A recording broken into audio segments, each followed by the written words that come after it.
स्वागत है आप सभी का आपके अपने चैनल पर। आज के इस वीडियो में हम लोग डिस्कस करेंगे सभी कॉम्पिटिटिव एग्ज़ाम में आने वाले जितने भी जीके जीएस के क्वेश्चन हैं उन सभी के बारे में। तो जितने भी कॉम्पिटिटिव एग्ज़ाम की तैयारी करने वाले स्टूडेंट हैं, चाहे वो आने वाले आरआरबी का एनटीपीसी एग्ज़ाम की तैयारी कर रहे हों, चाहे रेलवे ग्रुप डी का जो फॉर्म भरा रहा उसकी तैयारी कर रहे हों, चाहे एसएससी या किसी भी स्टेट के एग्ज़ाम की तैयारी कर रहे हों, तो आज के इस वीडियो में हम लोग एनसीईआरटी बुक क्लास 8 की हिस्ट्री का डिस्कस कर रहे हैं। ठीक है, हमारे चैनल पर आपको क्लास 8 से क्लासेस शुरू कराई जा रही है, 8, 9, 10, 11, 12। ठीक है, ये 5 क्लासेस के सभी सब्जेक्ट, ठीक है, चाहे वो आपका साइंस का हो, चाहे आपका हिस्ट्री हो, चाहे ज्योग्राफी हो, चाहे पॉलिटिकल हो, सभी के लेसन बाय लेसन कराए जाएंगे। और जितने भी कॉम्पिटिटिव एग्ज़ाम में क्वेश्चन पूछे गए हैं वो भी आपको दिखाया जाएगा कि लाइन टू लाइन क्वेश्चन कहाँ से पूछे जाते हैं, और यहाँ आप लोग देखेंगे। चलिए,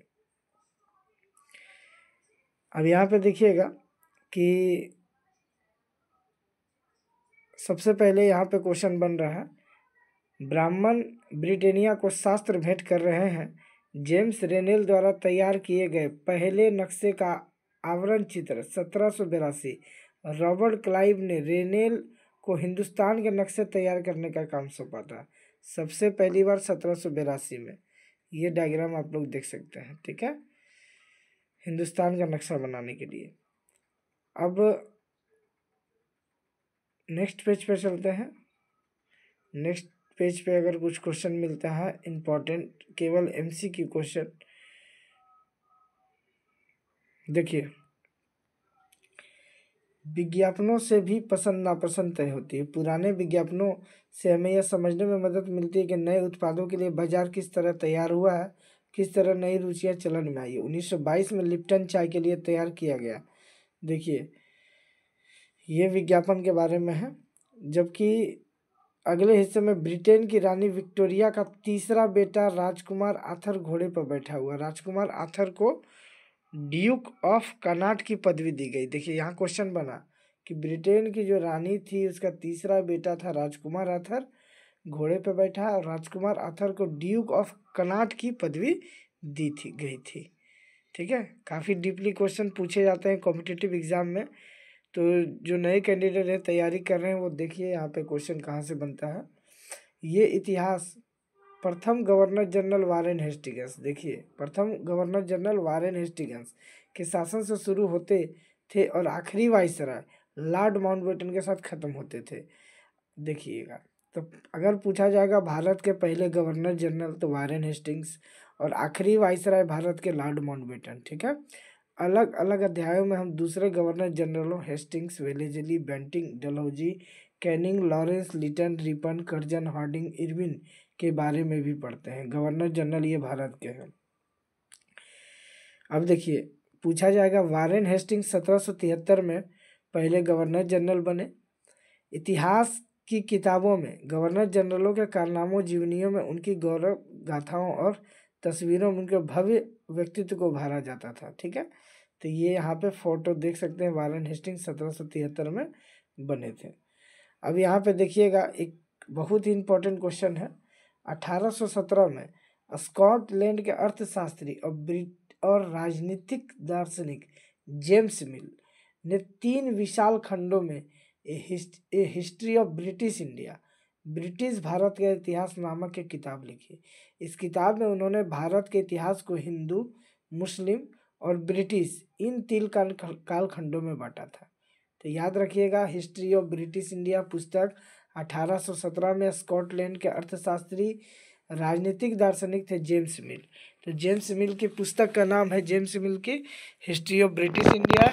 इन्होंने भारत के इतिहास को 3 कालखंड में बांटा, हिंदू, मुस्लिम और ब्रिटिश। याद रखिएगा, बहुत ही इंपॉर्टेंट है टॉपिक, कई बार एग्जाम में पूछा गया है ये क्वेश्चन। ठीक है,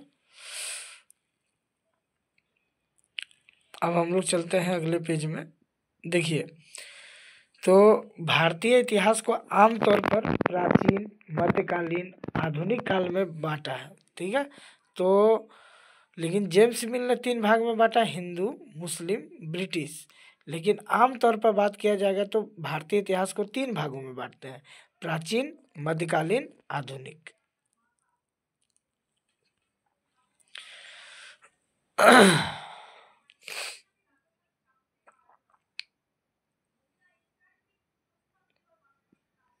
अब एक इम्पॉर्टेंट टॉपिक है यहाँ पे, देखिएगा। नौसेना विद्रोह हुई थी 1946 में, ठीक है। तो सन 1946 में भारत की औपनिवेशिक सरकार शाही भारतीय नौसैनिकों के जहाज़ों में सिपाहियों की बगावत को कुचलने का प्रयास कर रही थी। उस समय विभिन्न बंदरगाहों से गृह विभाग को जो रिपोर्ट मिली रही थी, उनके कुछ नमूने इस प्रकार हैं। तो बम्बई में हुआ था नौसेना विद्रोह तलवार नामक जहाज पे, कराची, विशाखापट्टनम, इन सभी जगहों पे हुआ था। तो 1946 का जो विद्रोह है वो कौन सा विद्रोह है? 1946 में हुआ था ये नौसेना विद्रोह, ठीक है। जहाज पे बम्बई में हुआ था, तलवार नामक जहाज पे।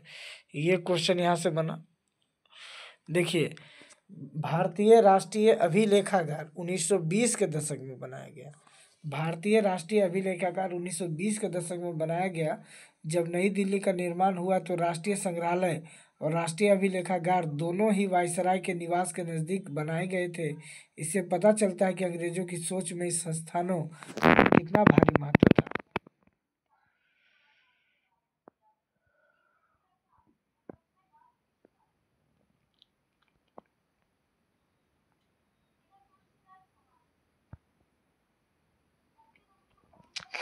अब इस पेज में हम लोग ढूंढने का प्रयास करते हैं कि कौन सा इम्पोर्टेंट क्वेश्चन है।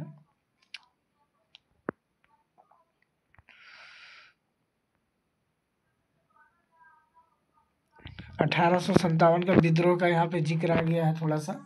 1857 के विद्रोह के बाद अंग्रेजों के द्वारा तैयार की गई सचित्र पुस्तकों में यह तस्वीर कई जगह दिखाई देती है। इस तस्वीर के नीचे लिखा होता था, बागी सिपाही लूट खसोट में लगे हुए हैं। अंग्रेजों की नज़र में विद्रोही जनता लालची, दुष्ट और बेरहम थी। तो ये विद्रोह 1857 का आपको पता है, इसे महाविद्रोह कहा जाता है। भारत के स्वतंत्रता संग्राम की पहली लड़ाई भी कहा जाता है। तो ये देखिए, एक लेसन हम लोग का यहाँ पे कवर हो गया। हिस्ट्री के एक लेसन से कुछ ही क्वेश्चन बने हैं जो कि कंपटीशन के एग्ज़ाम को लेकर काफ़ी इम्पोर्टेंट है, ठीक है, और कई बार एग्ज़ाम में पूछा गया है, ठीक है।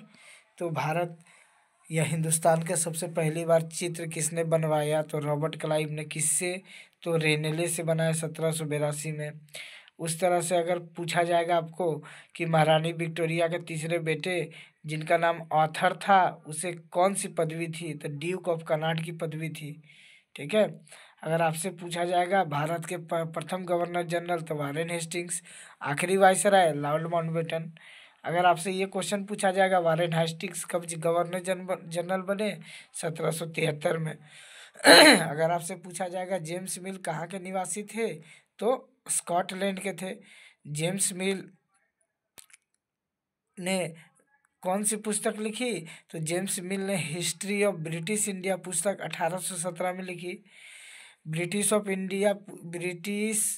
ए हिस्ट्री ऑफ ब्रिटिश इंडिया पुस्तक में जेम्स मिल ने भारत के इतिहास को कितने भागों में बांटा है? तो 3 भागों में बांटा है, हिंदू, मुस्लिम और ब्रिटिश। उसी तरह से अगर मान लीजिए आपसे ये पूछा जाए कि आमतौर पे भारतीय इतिहास को कितने भागों में बांटते हैं, तो आमतौर पे भारतीय इतिहास को 3 भागों में बांटते हैं। पहला है प्राचीन भारत का इतिहास, मध्यकालीन भारत का इतिहास और आधुनिक इतिहास, ठीक है। उसके बाद आपसे अगर ये क्वेश्चन पूछा जाए कि नौसेना विद्रोह कब हुआ था, तो 1946 में। कहाँ शुरू हुआ? बम्बई में। और उस जहाज़ का नाम क्या था जहाँ पे ये शुरू हुआ? तो तलवार नामक जहाज़। और आप सभी को पता है कि भारत के स्वतंत्रता में सबसे पहले जो भारतीय स्वतंत्रता की लड़ाई थी 1857 में लड़ी गई थी। 1857 की क्रांति में मंगल पांडे जो बैरकपुर छावनी से लड़े थे, ठीक है, बंगाल में बैरकपुर छावनी से विद्रोह किया था। उसी तरह आपसे पूछा जाएगा तो अलग अलग जगह झांसी से रानी लक्ष्मीबाई थी। तो ये सभी चीज़ें इम्पोर्टेंट हैं, ठीक है। तो हिस्ट्री का लेसन 1 यहाँ पे कवर होता है।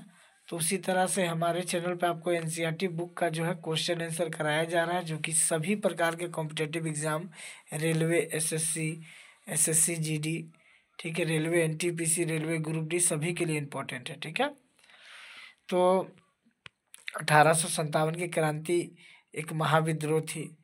ठीक है, रानी लक्ष्मीबाई ने इसे नेतृत्व किया था, बंगाल से मंगल पांडे ने किया था। ये सब याद रखिएगा। धन्यवाद।